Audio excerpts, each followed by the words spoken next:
Buck versus the Duck to close out the 2024 UFC season. For the second year in a row, Colby Covington will be one half of the last fight to close out the year. Last year it was Leon Edwards for the welterweight title, and it was a very, very poor performance. So for Colby's sake, hopefully he comes in with a better game plan, with a better mentality, a willingness to go for it, because if he doesn't, it's probably going to be a long night. Welcome back to the channel. My name is Hey Jai Picks. I'm going to go through every single fight on the card. I will give you my official pick.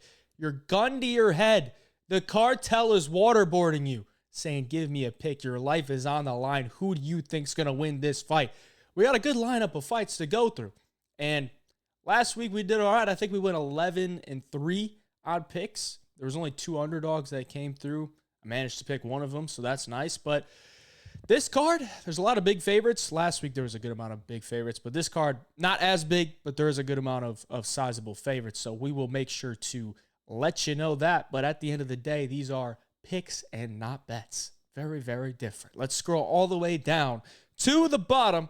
With the first fight of the night, we got some women's MMA. We had no women's MMA last week. It was pretty nice, I'm not going to lie, but either way, here we are. Josephine Knutsson taking on Piera Rodriguez.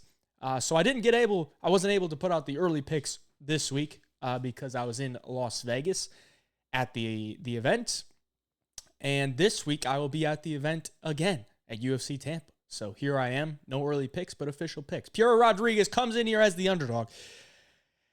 And she's going to have some type of wrestling success to win this fight, because if it's a straight-up kickboxing battle, Josephine Knutsson's probably just going to be better. She's going to be faster. She's going to be sharper, probably going to have more volume. And she has shown that she can win those fights against a lot of girls. Piera Rodriguez, on the other hand, when she's at her best, she's striking pretty well. She's mixing in some takedowns, getting some top pressure. And if she comes into this fight without any of those takedowns, without having any success with the takedowns, she's probably going to lose a pretty clear decision. But I do expect her to have some success with the takedowns. I do think she could get 2 to 3 throughout the fight. I think she could get Knutsson down for extended periods of time of 2 to 3 minutes, and that could be enough to win her the fight here. She is the underdog, and I think there is some value on that line. For the pick, I will take Piera Rodriguez. Why not? Why not? It's a women's underdog. I know she's probably going to be a little bit outclassed on the feet, but women's underdog who has the grappling upside, in my opinion, I think she has the ability to get it done. She's on a 2-fight losing streak, but when you look at those 2 fights, she should have won her last fight. It was a DQ loss, and she was whooping her butt. So going up against Knutsson, I don't think she's got the best wins. I still think she's pretty green in her career. I think this is one where she could drop. I think she's going to get taken down, and I think she's going to lose 2 out of 3 rounds. I'll take Piera Rodriguez for the official pick. Moving on. Davey Grant taking on Ramon Taveras. So while I was in Las Vegas, I was at the fights, I was in the Bud Light Lounge, and I stumbled across Davey Grant. Did not expect him to be there, considering he is an Englishman. And I'm like, what is he doing in Las Vegas? I did not realize at the time that he was fighting on this card. But once I looked at this card, and I'm like, oh, Davey Grant is on the card. I just saw him last night. And then I looked at his IG. It looks like he's been training at Syndicate MMA, where I also went to and trained for a day while I was in Las Vegas. So I love the gym. I think the gym is great. I think there's a lot of great guys. And it looks like Davey Grant came over to the U.S. to do his camp at Syndicate, which is nice. Get acclimated to the time zone and get some good training in. So Davey Grant coming in here, I think he's going to be well prepared. He's 38 years old. Don't love that, but I do think he has the skills to beat a Ramon Taveras. I think Ramon Taveras is a very solid boxer, but outside of that, I don't know that he does a ton well. He's not going to go out for takedowns. He's not going to be kicking at range like that much. He's going to be looking to land his hands, and his hands are very nice. But Davey Grant is not really a guy that is going to just sit in the pocket and swing it out. From time to time, he might do that, but he likes to use his movement from the outside. He likes to pick you apart, and when he is on the inside, he's going to look to land some big bombs. Now, Davey Grant's never been knocked out, but he is 38 years of age.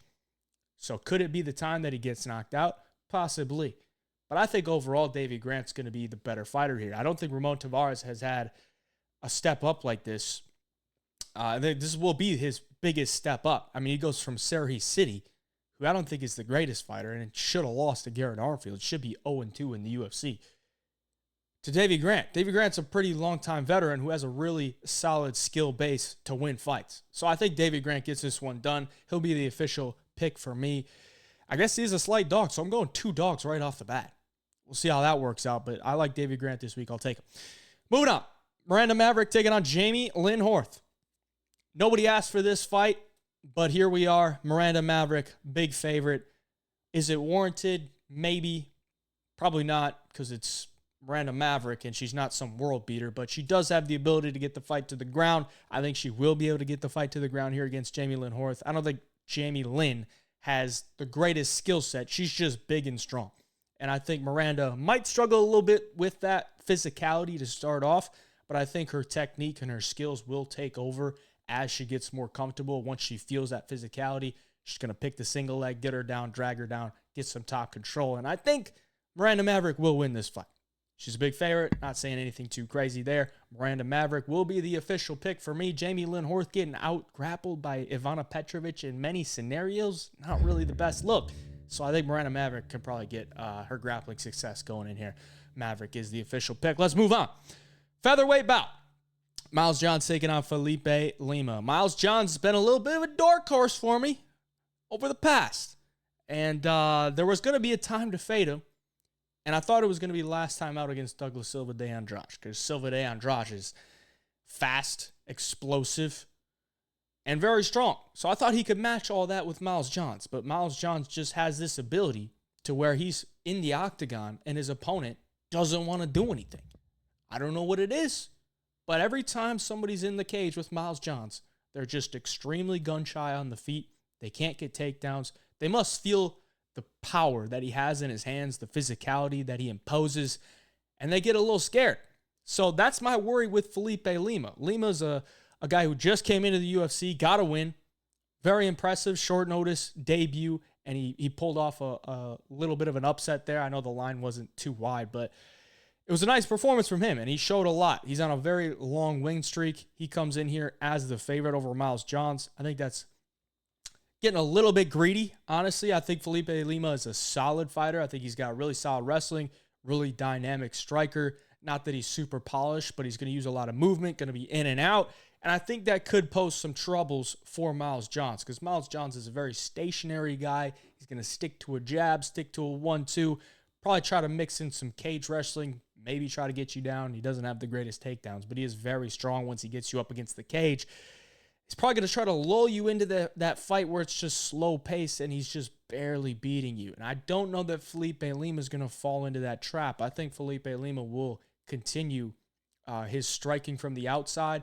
And if he's going for takedowns on Miles Johns, I think he could maybe have a little bit of success. Not that I think it's going to be, where Felipe Lima is out grappling him for 15 minutes, but I do think he could have some success either stuffing takedowns or possibly getting a takedown or two of his own on Miles Johns. So I'm going to take Felipe Lima for the official pick. He's a little bit too big of a favorite in my opinion, but I do think he probably wins. Just a little bit more dynamic of a fighter. He's on a crazy hot streak, so I'll take him here against Miles Johns. Moving on. Sean Woodson taking on Fernando Padilla. Very interesting one for me because we got two absolutely gangly featherweights that I don't know how they make 145 pounds. Like these guys, 6'1" for Padilla, 6'2" for Sean Woodson. I'm 5'11". There ain't no way I'm making 145. No way. So these are tall, gangly dudes who have decent striking. Sean Woodson, more of a decision guy. I think he's won 8 of his fights by decision, never lost a decision. And Padilla is a finisher. He's a pure finisher, lots of KOs, lots of subs. But once the fight goes to a decision, usually doesn't do enough to get his hand raised. I believe he's 2-5 when fights go to a decision. So this one's pretty straightforward to me. It's either Sean Woodson wins a decision of stick and moving, which he is very capable of doing, fast hands, pretty solid movement, very tough to take down, or it's Padilla inside the distance. I think Padilla has the finishing abilities to clip Sean Woodson on the feet, finish him on the ground, and we've seen Sean Woodson in bad spots before. He was getting pieced up by Luis Saldana just a couple years ago, and he's already been finished in the UFC by Julian Erosa, round 3 Darce choke. Padilla just won his last fight by a Darce choke. I'm going to take Padilla here for the official pick. I think he's got more capabilities as far as winning a fight goes. I think Sean Woodson has had some decent matchups as of late to where he can do what he does and just kind of pick guys apart from range. And he hasn't really had to face a ton of adversity in those fights. But I think Padilla is going to bring the adversity. I think Padilla could shine here and get a win. So give me Fernando Padilla for the official pick. Let's move on. Yoel Alvarez taking on Drakkar Klose. So, I'm a big fan of Drakkar Klose. Okay, I like the guy. He's a great guy. I've messaged him a few times in the DMs. Great guy. But I think this is a very tough matchup for Drakkar. And I know Drakkar is probably very motivated to come in here and spring off a big upset. But I think it's a very tall task.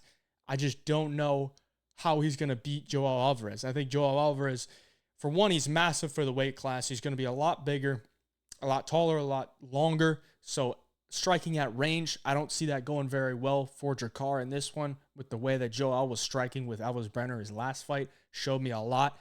And if he's going to try to go for some takedowns, get this fight to the ground, he's going to be in trouble for a good amount of the fight, because Yoel Alvarez, nasty submission game, front chokes with the guillotine, off his back, can throw up arm bars, throw up triangles. Drakkar's going to be in for defending everything if he tries to take this fight to the ground. And he's never been submitted, but he has been put in a lot of submission attempts in his UFC career. And I think this could be the time where Drakkar isn't able to get out of it. You know, the Joe Selecki slam KO where he was going for the armbar and then Drakkar just picked him up and slammed him, knocked him out. That's cool. Last time out, Joaquim Silva put him in a nice little guillotine. He just kind of flung himself backwards to get out of it. He got out. That's Yoel Alvarez in either of those scenarios. I think he probably finishes those submissions. So Yoel Alvarez is the official pick for me, and I think he probably does find a finish. Moving on, Michael Johnson taking on Ottman Azaitar. Michael Johnson, longtime vet of the game. He is so up and down. You can never really trust him to get a win over a guy like an Ottman Azaitar. But you can never count him out against a guy like a Dustin Poirier. Okay, he's going to show up against the best of the best, and he might just not show up against the worst of the worst. Here he is against the worst of the worst, and he is the favorite, and I think he should win this fight. But Michael Johnson has been finished many times in his career. Many people know him as getting knocked out brutally, which has happened a couple times, but he's only been knocked out 3 times. And they're 2 good competition. Joseph Gaethje, Josh Emmett, Diego Ferreira. Just 2 of those were really, really brutal. He's been submitted many, many times, though. That is a big hole in his game. Azaitar doesn't really present a ton of submission offense, but he does present a lot of KO offense. And if Azaitar comes out here swinging, he could easily catch Michael Johnson. But I think Michael Johnson, even at his age, probably going to be a little bit sharper. I don't think his speed has completely gone on him. I think he's still going to be fast, still going to be twitchy, still going to have fast hands. I think he probably does enough here to beat Ottman Azaitar, who hasn't won a fight in a long time, and his wins in the UFC are pretty low level. So Michael Johnson will be the official pick for me. I think he gets this one done fighting in the state where he trains. Moving on. Light heavyweight bout. Navajo Stirling taking on Tokkos. This one's pretty straightforward, boys. Tuco, he's a great dude. I think he's a funny dude, but this is a tough matchup. I don't think there's many guys on the roster that Tokkos could beat. He's a fun fighter, I guess. He's going to go out there and he's going to try to throw. There's 2 ways he could go about this. He could go out there and try to be fun and just throw caution to the wind, and he could maybe land something to put out Navajo, but in all reality, he probably gets starched with something. Or he could look to try to grapple Navajo Stirling and test the grappling, because we haven't really seen Navajo Stirling having to defend a ton of takedowns or with him on his back inside the cage. I'm probably going to think it's the first one where he tries to go out there and land a big KO. But even if he does go with the second route and look for takedowns on Navajo trains at CKB, City Kickboxing, they usually have great takedown defense, or at least that's what they drill all the time because they're kickboxers who want to stand and strike. So if you can't stuff a takedown, you're screwed. So I'm assuming Navajo Stirling has a decent takedown defense game. I'm assuming if he does get taken down, he can get back up to his feet. And when he is on the feet, he's just going to be the better striker. He's a tall dude, very long, big power, very technical. I think he finds a KO here. Give me Navajo Stirling for the official pick. Moving on, Adrian Yanez taking on Daniel Marcos. And this is a great matchup, in my opinion. Yanez has not exactly lived up to the expectations that he had when he was on his streak in the UFC. He had beaten some pretty low-level guys, and then they bump him up to take on Rob Font, and he gets starched. And then he fights Jonathan Martinez. And I guess he didn't know that Jonathan Martinez was going to throw leg kicks. Like, he just didn't see him coming. Gets TKO'd there. And then they give him a layup against Vinicius Salvador. He handles his business, and here he is fighting a really tough guy, undefeated in Daniel Marcos. And I think Daniel Marcos probably has more tools to win this fight.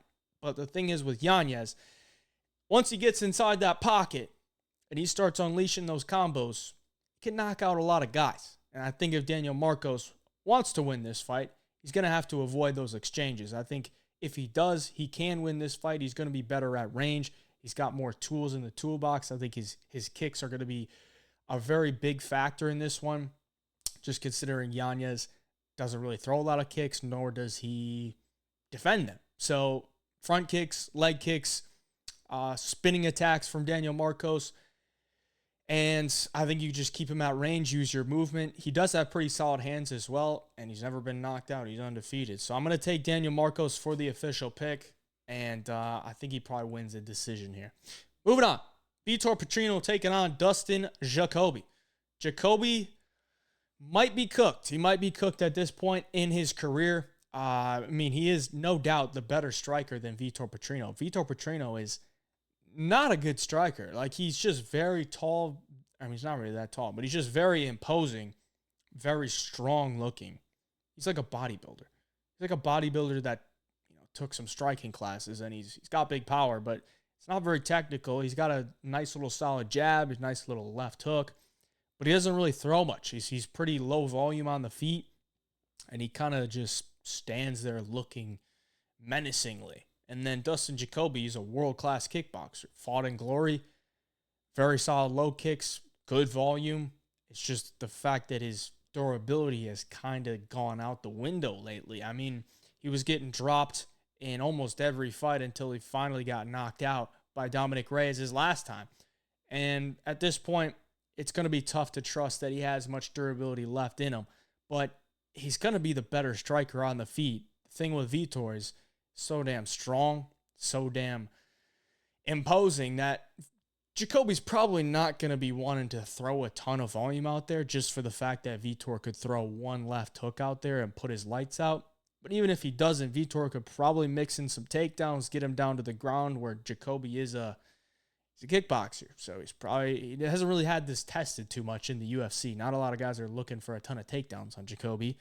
And I think Vitor probably can get some takedowns on Jacoby, and he's probably going to win the fight here. I think he probably wins either an early finish or a decision, because Petrino's not really like a killer mentality guy. Could spark you on the feet, but he's either going to be very low volume and win a decision, or he's going to mix in some takedowns and win a decision. Could maybe get a late sub, we'll see, but I don't think Jacoby is that bad on the ground. So give me Vitor Petrino for the official pick. I think he gets this one done. Jacoby just might be cooked at this point. Manel Kape taking on Bruno Silva. Feature bout of the night. Great fight here. Love both guys. Love Manel Kape striking. I think it's a beautiful thing to watch when he's on. Go back and watch that Felipe Dos Santos fight. It was, I don't want to say it was a close fight. It was a somewhat competitive fight, but some of those counters he was hitting was just like, whew, this dude is sharp. He is slick. But that's what he is. He's a counter striker. So the last time out against Muhammad Makayev's not throwing anything at him. So he can't counter anything. So it was a low volume striking affair with a few takedowns mixed in from Makayev, to where Makhachev just won because he was kicking at range and then getting a couple takedowns. Manel Kape has the tendency to kind of let rounds go because he's a counter striker that wants to wait on you to go first and then counter off of it. And if you're not going first, then he's just kind of standing there. So that's a concern for me on Manel Kape. But on the other side, Bruno Silva, very powerful striker, kind of the same way, a little low volume, kind of look to counter with big shots and hurt you pretty bad on the feet. When the fight hits the ground, he's got some dangerous submissions. He can mix in some takedowns, but I don't really see Bruno Silva having a ton of grappling success in this fight with Manel Kape. Like Manel Kape has gotten really solid takedown defense, really solid anti-grappling throughout his career. And that was pretty evident in that Makhachev fight, just the lack of success that Makhachev had with his grappling, who's one of the better guys in the flyweight division across the world to do it. So I don't think Bruno Silva is going to have a lot of grappling success here. And I don't really know that he's going to knock out Manel Kape. So I think Manel Kape probably wins a decision. Bruno Silva is pretty tough. And I think Manel Kape will probably do enough to get a decision here. So I'll take Manel Kape for the official pick. I think he defends his ranking in the flyweight division. Moving on. Cub Swanson taking on Billy Quarantillo. Very weird fight for me because it's two guys that I don't think are in the prime of their career, probably on the downslope, and you kind of got to pick which guy is less cooked. You know, I think Cub Swanson showed a lot his last fight against Andre Fili. I thought he had a chance to win that fight. There were times where I'm like, Cub, you got a little bit more in the tank. Got a little bit more. And he probably could have won that fight if he had thrown like a little bit more and just gone for it a little bit. And Billy Q, on the other hand, terrible performance his last time out against Zalal. Just got worked, man. Just got completely outclassed. And that was a big performance to me to look at it like this guy might just he'd be really done. But apparently he had an injury. Apparently he had to fight for some reason with the injury. And Youssef Zalal has looked pretty damn good since coming back to the UFC. So I'll give him a little bit of a pass there. This is a much easier matchup, in my opinion, than a Youssef Zalal. I mean, Cub Swanson's 40-some years old. Billy Q, always going to look to bring the pressure, bring the pace, out-cardio you, outwork you later in the fight, especially. And Cub Swanson, if he's ready for that, I think he's probably the better striker. He hasn't shown the greatest durability, over the past 3 to 4 years. Sometimes when he gets hit, he's just not really having it. He's willing to take the door out. And if Billy Q can start to pack on that pressure later in the fight, then maybe Cub Swanson's just like, I'm 40-some years old. Billy Q is turning up the pace on me. I don't really want to be here anymore. But I think Cub Swanson thinks this is a winnable fight. The times where he's getting finished, it's like a Giga Chikadze. Giga Chikadze is nasty. I don't think Billy Q's got that in his bag. So I think Cub Swanson will probably look good early. I think Cub will take round 1. And then it just comes down to if Cub can keep the respect there in round 2 to where Billy can't start to get downhill, pushing the pace, pushing the pressure, mixing in some takedowns, and just snowball effect his way to either a late finish or a 2-3 decision win. So I think Cub can bring it here. He's the underdog. I'll take Cub Swanson to win this one as the official pick. Moving on to the main event, Colby Covington taking on Joaquin Buckley. I think we have seen the last of Colby Covington. And honestly, I don't want to count him out, but I think I have to. Okay, it just comes down to everything points to Joaquin Buckley going in here and just smoking Colby. It does. I mean, Joaquin Buckley is 30 years old, in his prime, moved down to 170. He's 5-0 at welterweight. He's the much bigger guy, much faster, much more athletic, hits harder. When have you really seen Joaquin Buckley struggle with a wrestler? You probably have to go all the way back to before he was in the UFC with Logan Storley. And Joaquin was 23 years of age in that fight. He's had 7 years to work on his wrestling, work on all of his MMA game. I think he's coming to his own here at the welterweight division. And he is a problem, man. Like, he's that strong. He hits that hard. And he is very, very dangerous on the feet. I don't think Colby's going to be fast enough nor durable enough to deal with what's coming at him And I don't think Colby has great wins. I don't. I mean, I put it out on my IG today. You have to go back to 2016 to find a time where Colby Covington beat a fighter that was younger than him. Brian Barberena was a year younger than him in 2016. That was the last time Colby Covington beat a fighter that is younger than him. He has done very well in his career, picking the right matchups, fighting guys that are favorable for him. And a 37-year-old Jorge Masvidal doesn't have anything left. A 38-year-old Tyron Woodley doesn't have anything left. A 39-year-old Robbie Lawler doesn't have anything left. Those are his last 3 wins. And he's gotten gifted these title shots because he has a great persona, an ability to sell a fight. He's good on the mic. But it comes a time. I mean, he's 36 years of age. Buckley is 30 in his prime. I'm always going to lean towards the younger fighter here. And when I look at it stylistically, I don't think Colby Covington is going to be able to land takedowns early in the fight. I think he's going to be forced to stand and strike early in the fight. I think Buckley is live for a KO early. But even if he doesn't, Buckley has not shown any signs of slowing down in his fights. If you look at his 3-round fights, he's knocking out Wonderboy in the 3rd round. He's knocking down Ruzaboyev and teeing off on him with ground and pound in the 3rd round. He's ragdolling Alex Morono in the third round. He's putting a pace on Nasruddin Imavov in the 3rd round in France at 185. I think he's got the cardio to go 25 minutes because he has looked great in 3-round fights. The only time that Buckley has really lost in the UFC is getting chinned. Okay, he's a guy that has a willingness to go in there and throw. And he's been clipped a couple times. Is Colby going to be the guy to clip him? Like, I don't really see it. I think Buckley wins this one. I think he runs away with it. I think he probably KOs him within 3 rounds. And he will be the official pick. Joaquin Buckley.